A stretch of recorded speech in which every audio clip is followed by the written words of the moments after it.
Bienvenue au podcast Méditation Lumière de Vie avec Véronique Romans. La méditation existe depuis des millénaires. Dans l'article aux origines de la méditation de Elsa Mourgue, apparu en juillet 2019 pour Radio France, Éric Romulière, enseignant bouddhiste, explique: on trouve des traces archéologiques datant de plus de 4000 ans, notamment dans la vallée de l'Indus, où on voit des personnages assis en lotus. D'ailleurs, dans l'histoire du Bouddha, on dit qu'il n'a pas inventé la méditation.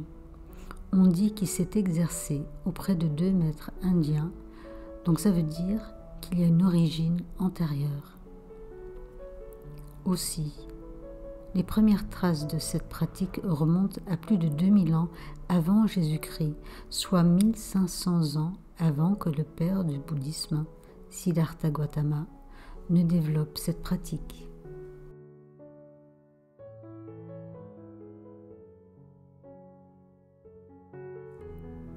Différentes raisons peuvent amener une personne à la méditation.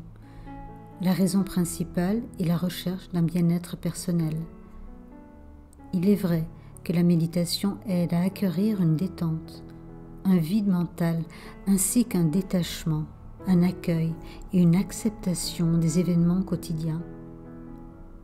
Par conséquence, une certaine paix et sérénité s'installent en soi, en se détachant des émotions dites perturbantes ou négatives.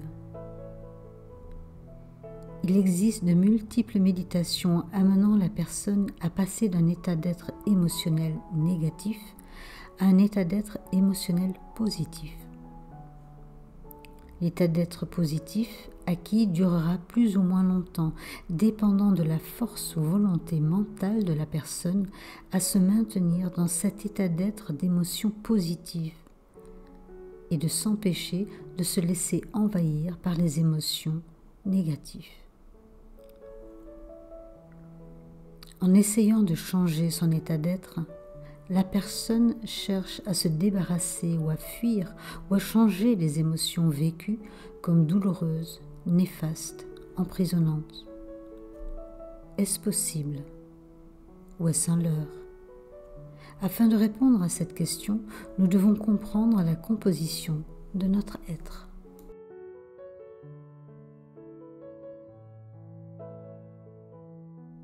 Nous percevons et interagissons avec le monde qui nous entoure en utilisant le physique, l'émotionnel et le mental, que nous pouvons nommer les 3 corps de base. Chaque corps a des qualités et des défauts bien à lui. Pour la majorité d'entre nous, le corps émotionnel est le plus actif et possède une forte influence sur les 2 autres. Ainsi, nous abordons les expériences de vie généralement par ce corps émotionnel. Cet état d'être est mieux connu sous le nom de petit moi, que j'appelle ici la personnalité lunaire. Quand une personne est polarisée dans sa personnalité lunaire, elle vit plutôt sous l'emprise de ses défauts et de ses émotions. Prendre connaissance de nos qualités et discerner nos émotions nous permet d'élever notre conscience et de ne plus expérimenter la vie à partir de notre émotionnel. Nous nous centrons de plus en plus dans notre grand moi ou personnalité solaire. Dans cet état, l'individu aborde la vie plus sereinement et avec plus de détachement, offrant le meilleur de soi à son entourage.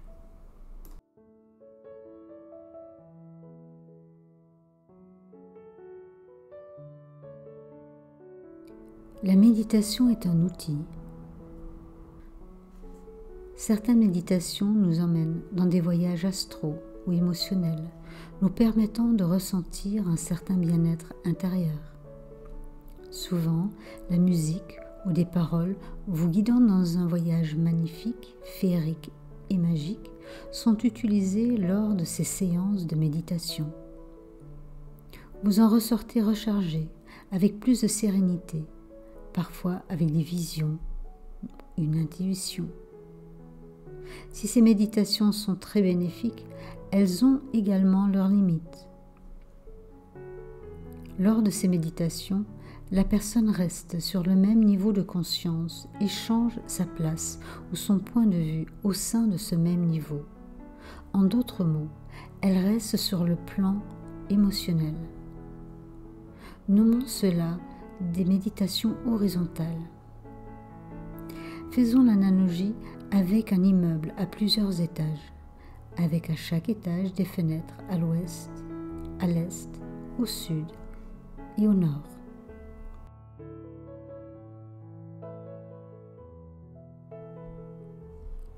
Vous vous trouvez au rez-de-chaussée, regardant par la fenêtre au nord, donnant sur un lieu sans lumière.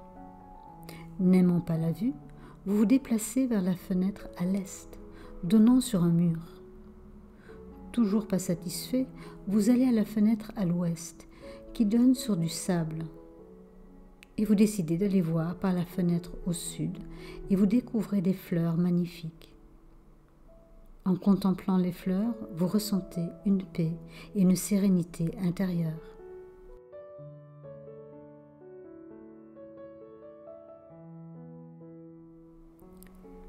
Mais il suffira de pas grand-chose pour vous retrouver à nouveau devant une des autres fenêtres, car vous êtes toujours au rez-de-chaussée, et vous ne pouvez pas rester éternellement figé devant la fenêtre au sud.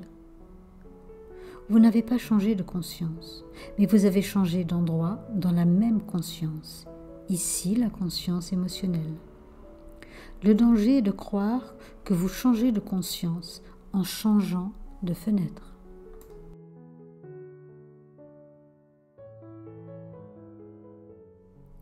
Certaines méditations peuvent vous amener à changer d'étage ou, en d'autres mots, à élever votre conscience. Ce sont des méditations que j'appelle verticales. Chaque fois que vous montez un étage, la vue à chaque fenêtre change. Vous voyez plus loin et donc vous avez plus d'informations. Par exemple, au 6e étage, la fenêtre au nord vous amène à voir le dessus d'une forêt magnifique illuminée par le soleil, le tout couronné par un beau ciel bleu. En prenant de la hauteur, vous comprenez qu'au rez-de-chaussée, ce lieu sans lumière que vous avez vu n'était rien d'autre que l'endroit de cette même forêt magnifique où la lumière a du mal à pénétrer. À travers la fenêtre à l'ouest, vous observez que le mur est en fait une digue vous protégeant d'une rivière. À l'ouest, vous découvrez que le sable est une immense plage. Et au sud, vous découvrez que les fleurs font partie d'un jardin paradisiaque. En prenant de la hauteur, votre conscience s'élargit et vous permet une vision plus large et plus claire.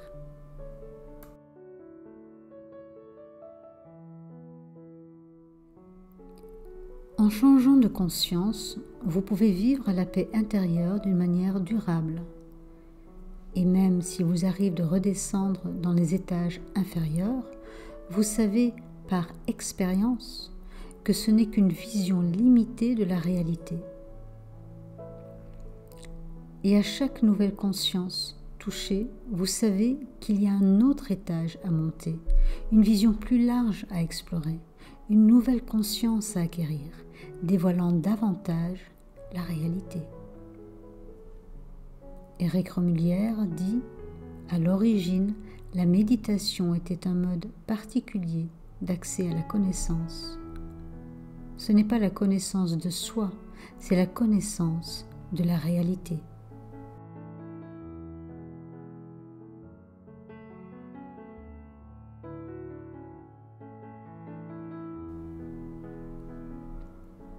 Dans la série de podcasts Méditation Lumière de Vie, vous trouverez des méditations vous permettant de changer d'étage et d'y demeurer. Certes, il vous faudra de la volonté et de la discipline, mais je peux vous garantir que vos efforts porteront rapidement des fruits. Déjà après 6 semaines de méditation quotidienne, vous observerez des changements s'opérer en vous. Et votre entourage vous demandera ce que vous avez fait pour être plus zen dans votre manière d'être.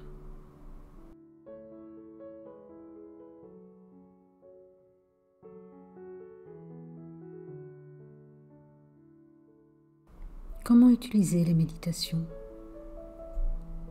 Chaque méditation a une recommandation de durée de pratique quotidienne.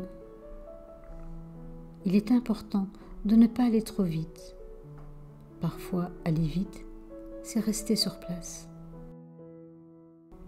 La durée recommandée de la pratique quotidienne des méditations varie entre 15 jours et 1 mois. C'est long, vous me direz. Mais avez-vous déjà essayé de courir un marathon en courant 2 fois 100 mètres avant la course?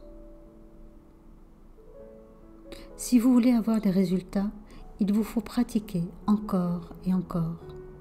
Les recommandations indiquées sont basées sur des années d'expérience personnelle et avec des groupes de méditation. Elles semblent être le plus propice pour amener des changements profonds et surtout durables. Ne vous découragez pas. Vous avez commencé, mais après 15 jours, vous avez arrêté? Pas de souci, recommencez. Rome ne s'est pas construit en une journée. C'est là où la volonté rentre en jeu. La volonté de mettre en place une nouvelle discipline dans votre vie. Afin de faciliter la nouvelle discipline, instaurez une routine. Fixez un rendez-vous quotidien avec vous-même pour méditer à un moment propice pour vous. Par exemple, au lever, faites votre toilette et puis méditez. Ou entre midi et 2, ou le soir. Faites selon votre rythme de vie et réservez-vous 20 à 30 minutes pour votre méditation quotidienne.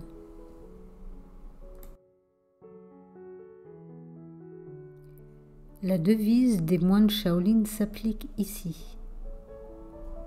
Il y a 2 erreurs sur le chemin de la maîtrise de soi. Ne pas commencer et ne pas aller jusqu'au bout.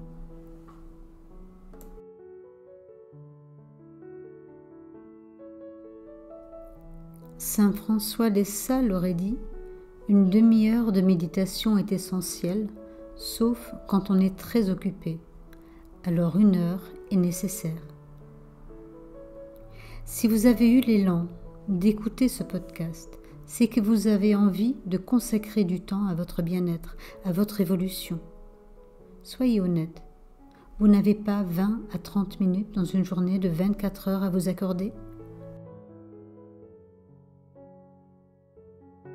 Quand on avance sur un chemin d'apprentissage, on devient un disciple. Disciple vient du mot discipline. Si on n'aime pas trop ce mot, il est essentiel pour arriver à transformer notre vie. Alors, par amour pour vous-même, instaurez la discipline de la méditation quotidienne dans votre vie.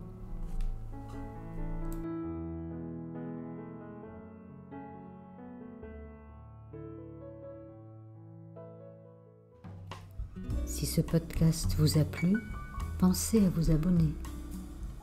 Vous pouvez également visiter la série Lumière de vie. Vous y trouverez des podcasts sur le thème de la vie pour vous accompagner sur votre chemin.